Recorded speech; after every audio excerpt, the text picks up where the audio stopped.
Konnichiwa mga kaikok. So araw na ito po ngayon is araw po ng linggo.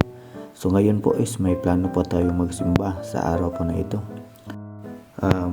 May nakita kasi po kaming simbahan ng Katoliko po dito malapit po sa amin.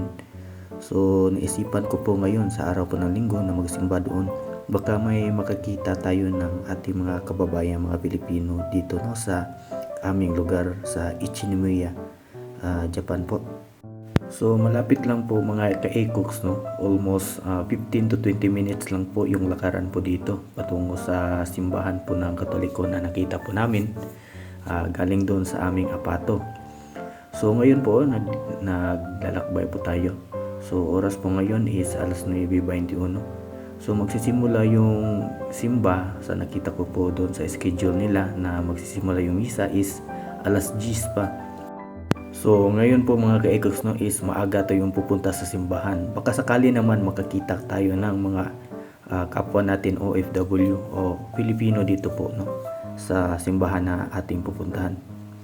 So mga ka-ekoks, maaga tayong pupunta sa simbahan po kasi dito sa Japan is kung ano yung oras yung magsisimula yung misa, ganyan talagang oras kahit 2 o 3 tao lang magsisimula talaga yung misa sa simbahan So pansin nyo mga ka-ekoks maraming sasakyan dito kasi dito po yung sentro dito sa Ichinomiya.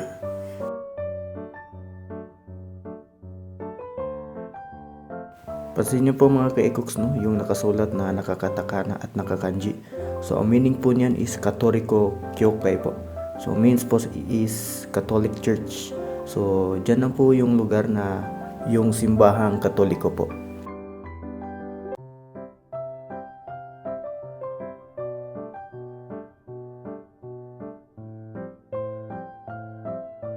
So sa mga oras po na ito mga ka-ekoks is tapos na po yung simba. So nakikita nyo mga ka-ekoks is marami naman pong tao na mga Katoliko po dito.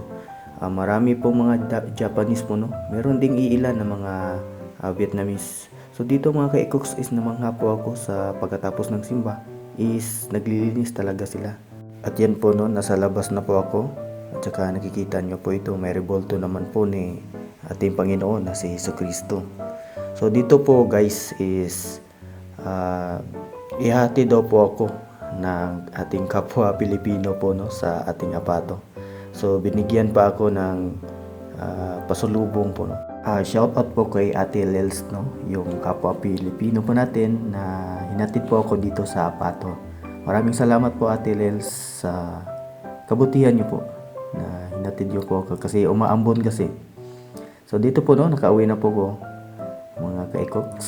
So hanggang dito na lang po ang aking video. Marami pong salamat sa mga panunood at pagsubaybay niyo po hanggang dito sa video na to. Marami pong salamat mga ka-ekoks. Sa susunod na video na naman. God bless and thank you po.